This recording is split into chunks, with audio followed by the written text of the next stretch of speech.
The complete works of Swami Vivekananda, Karma Yoga, Karma and its effect on the character, Part 2.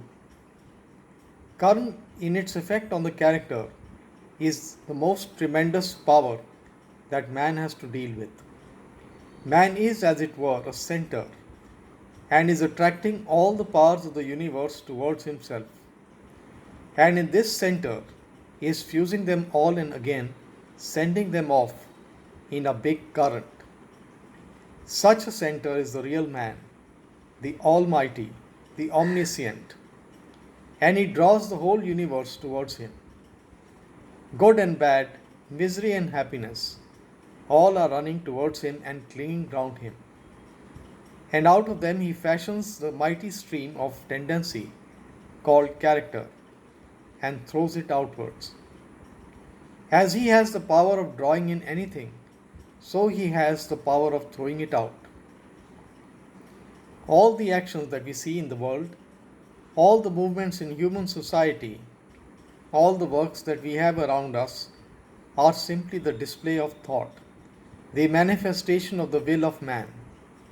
Machines or instruments, cities, ships, or men of war, all these are simply the manifestation of the will of man. And this will is caused by character, and character is manufactured by karma. As is karma, so is the manifestation of the will.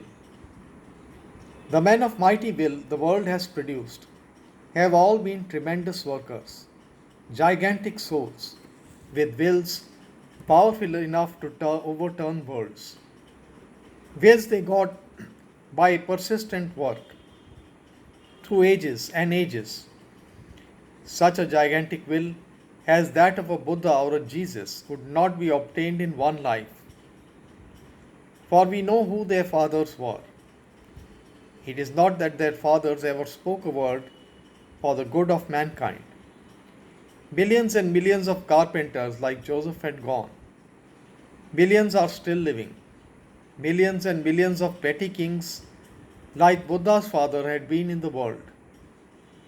If it was only a case of hereditary transmission, how would you account for this petty prince, who was not perhaps obeyed by his own servants, producing this son whom half a world worships?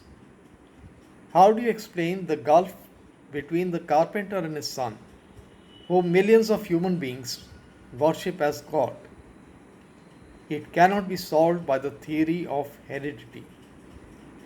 The gigantic will which Buddha and Jesus threw over the world, whence did it come? Whence came this accumulation of power? It must have been there through the ages and ages, continually growing bigger and bigger, until it burst on the society in a Buddha or a Jesus, even rolling down to the present day. All this is determined by karma, work. No one can get anything unless he earns it. This is an eternal law. We may sometimes think it is not so, but in the long run we are convinced of it. A man may struggle all his life for riches. He may cheat thousands, but he may find at last that he did not deserve to be rich. And then his life becomes a trouble and a nuisance for him. We may go on accumulating things for our physical enjoyment, but only what we earn is really ours.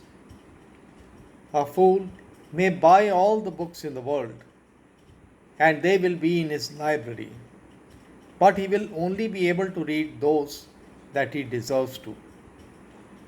And this deserving is produced by karma. Our karma determines what we deserve and what we assimilate. We are responsible for what we are and whatever we wish ourselves to be. We have the power to make ourselves. If what we are now has been the result of our own past actions, it certainly follows that whatever we wish to be in future can be produced by our present actions. So we have to know how to act. You will say, What is the use of learning how to work? Everyone works in some way or the other in this world. But there is such a thing as frittering away our energies. With regard to Karma Yoga, the Gita says that it is doing work with cleverness and as a science. By knowing how to work, one can obtain the greatest results. You must remember that all work is simply to bring out the power of the mind, which is simply there to wake up the soul. The power is inside every man, so is the knowing. The different works are like blows to bring them out, to cause the giants to wake up. Man works with various motives. There cannot be work without a motive. Some people want to get fame. They want to work for fame. Others want money and they work for money. Others want to have power and they work for power. Others want to go to heaven and they work for the same. Others want to leave a name when they die, as they do in China, when no man gets a title until he is dead. And that is a better way, after all, than with us. When a man does something very good here, they give a title of nobility to his father who is dead or to his grandfather. Some people work for that. Some of the followers of certain Mohammedan sects work all their lives to have a big tomb built for them when they die. I know sects among whom, as soon as a child is born, a tomb is built for it. That is among them the most important work a man has to do. And the bigger and the finer the tomb, the better off the man is supposed to be. Others work as a penance, do all sorts of wicked things, then erect a temple or give something to the priests to buy them off and obtain from them a passport to heaven. They think that this kind of beneficence will clear them and they will go scot-free in their sinfulness. Such are some of the various motives for work.